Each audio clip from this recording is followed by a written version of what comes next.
Tambay lang, walang trabaho, walang opisina, walang boss. Pero ang nakakagulat, kumikita siya ng higit 200,000 pesos kada buwan.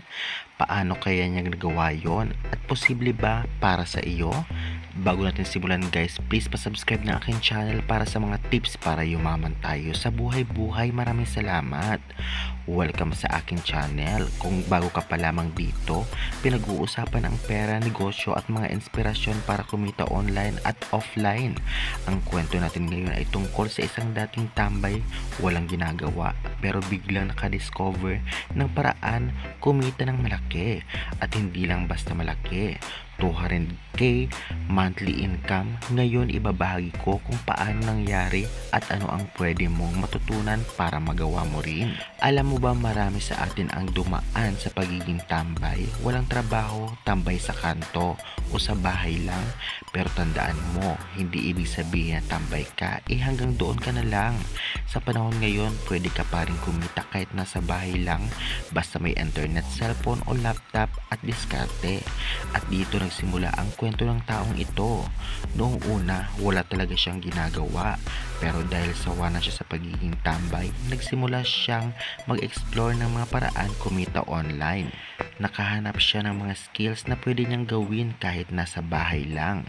Editing, freelancing, online selling. At dahil libre lang ang karamihan na resources online, natuto siya sa YouTube, Google at iba pang free tutorial. Tandaan, lahat nagsisimula sa curiosity at willingness to learn. Simula sa maliit, kumikita ng 500, 1,000 hanggang unti-unting lumaki. Ang sekreto, consistency at diskarte. Gumawa siya ng small online gigs sa freelancing sites. Nagbenta rin siya ng digital products at natutong mag-dropshipping.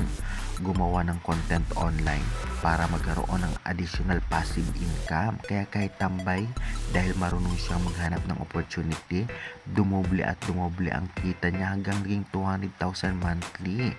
Ang lesson dito, hindi mahalaga kung saan ka nagsimula, kundi kung gaano ka kadiskarte at katyaga. Kung gusto mo ring sundan ang yapak ng isang dating tambay na yumaman, ito ang mga tips niya. Hanapin ang skills na kaya mong gawin. Editing, writing, design, social media o kahit pagbebenta, kahit isa lang pwede nang simula.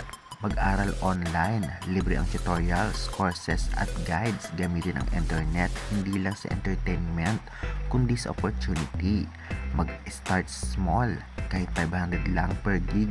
Kung consistent ka, lalaki rin. Mag-diversify, wag lang sa isang income stream. Kung marunong ka mag-edit, subukan mo rin magbenta online o gumawa ng YouTube channel. I-manage ang pera, hindi lahat ng kinita ginagastos. Ang iba i-invest sa tools, ads o bagong opportunities. Ganito niya pinalaki ang income niya hanggang umabot ng 200k kada buwan. Ang pagiging tambay ay hindi forever. Ang tanong, gusto mo bang manatili sa kanto? Gusto mo bang kumita kahit bahay lang? Kung kaya ng isang tambay kumita ng 200 monthly, ibig sabihin kaya mo rin. Nasa diskarte, tiyaga at willingness to learn lang yan. Kaya huwag mong sayangin ang oras. Baka ikaw na ang susunod na success story. Kaya guys, pa-subscribe ako dahil marami pang kwento, mga tips o mga paraan para umasenso tayo sa buhay ang ating ibibigay o itatopic sa channel na ito. Kahit simple lamang na explanation, malaking tulong ito para sa positive minds o money tips. Maraming salamat sa suporta nyo.